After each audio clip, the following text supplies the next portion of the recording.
Hello, Ian Forrest here again with my 17th video. There was a fortnight to go for the very important referendum in the UK.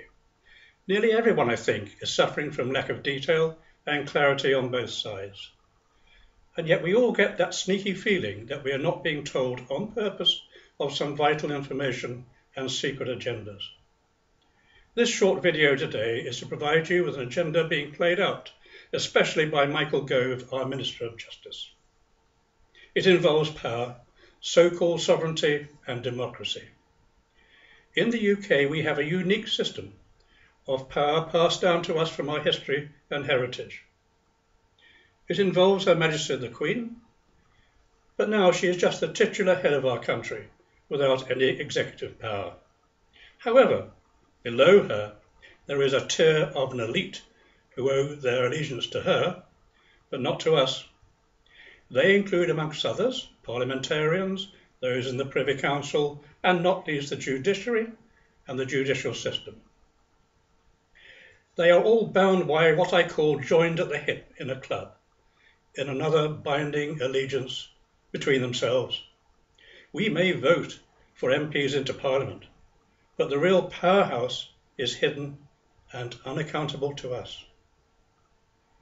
To spoil this cosy arrangement, there were formed several important treaties with essential obligations. They mainly centred upon the rights, freedoms and civil liberties for the people of this country, and importantly, those equally across Europe. The main gift to us was the human rights legislation, and its importance was so great that the constitutional power was, as and is, not vested in the Queen, but to the European Union. As a sort of referee, yes, but more importantly, as a final enforcer. The Labour government of Blair, Brown and Jack Straw, in cahoots with the judiciary, got together to form the Human Rights Act 1998, a more deceitful and crooked piece of legislation you will ever want to meet. I have spelt out details of this in my £200 million claim against the UK Parliament and elsewhere. The main purpose of that act for their ends was to stop the UK citizens trying to get justice against abuse and denial of human rights in the UK, pretending that salvation could be safely found in this country. The nail in the coffin for us was that the judiciary had and has complete control over our human rights, when the judicial system are the biggest offenders for abuse and denial of those rights in this country. The injustice, outright criminality, crookedness and corruption which goes on every day in our courts beggars belief. I have millions of words of evidence to back this up. On top of this, Parliament has gifted the judiciary with complete power and a crooked twin jurisdiction where manipulation can be freely exercised, together with the oppressive ability to stifle free expression by means better suited for corrupt dictators. Mr. Gove keeps repeating that the EU is an unelected and unaccountable elite which controls our lives. He has committed himself, in the event of Brexit, to turning his back immediately on the EU, and us, by making our elite supreme. We will move more quickly down the road of a police state and 1984 if he gets his way. There is so much brazen deception thrown out by this elite. For instance, the judiciary do not have to obey the Strasbourg Human Rights Court, nor even have to pay up for financial awards. The judiciary pretend that it is the EU which dictates their policy on human rights, which is a complete nonsense. The body which has the real constitutional power is in fact the European Court of Justice, the ECJ, to repeat, and that is why there has been whipped up a demand to remove its influence. The reason for this is obvious. Currently, I have a petition to the European Parliament, and I'm writing to the ECJ to try and get justice for all of us. I hope for all our sakes that we vote to remain in the EU on the 23rd of June. And incidentally, alongside my claim, from the above, it can be seen that millions of UK indigenous citizens have similar rights to claim.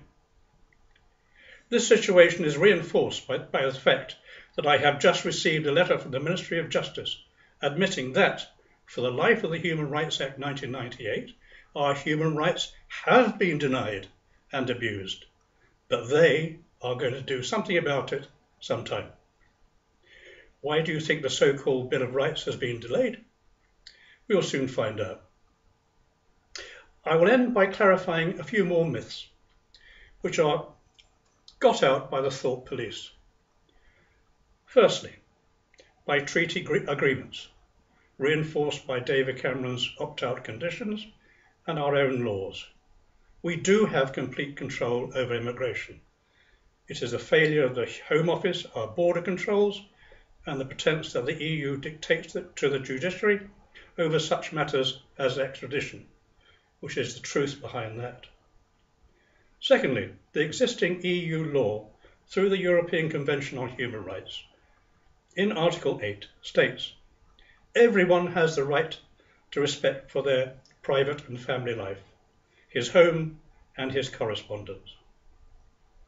Nothing there about privacy. Yet the judiciary has admitted that they are making their own laws on privacy. Why? So that rich and famous people who have committed acts outside their home lives and which have come into the public domain can be given super injunctions to hide their sins under threat of imprisonment. And why? It is only about money and greed for the judicial system. There aren't any laws involved at all, just their decisions. Lastly, here from my own experience and involvement, I have to report an even more frightening development. My human rights, which would have protected me, being rejected. A jury unlawfully denied to me. Criminal law being ignored. I was told by Lord Justice Moses, now head of IPSO and press regulation, that to tell the truth is not the law of the land and cannot be used in one's defence. Further, I was ordered to lie, to hide criminality of many High Court judges and their two conspiring crooks. To achieve their purpose, I was first blackmailed, then imprisoned, tortured for a confession, kicked out of my home by false accusations of paedophilia. I was estranged from my partner through terror and victimization against her, let alone all the other things they have done to us, including the brazen theft of millions of pounds from me. This will give you some idea of how much worse this unelected, unaccountable elite here in the UK will become. They talk about sovereignty, engaging the use of Her Majesty's name, yet what they have in mind is their own form of undemocratic and unassailable power. This country must watch out. Goodbye, and thank you very much for viewing.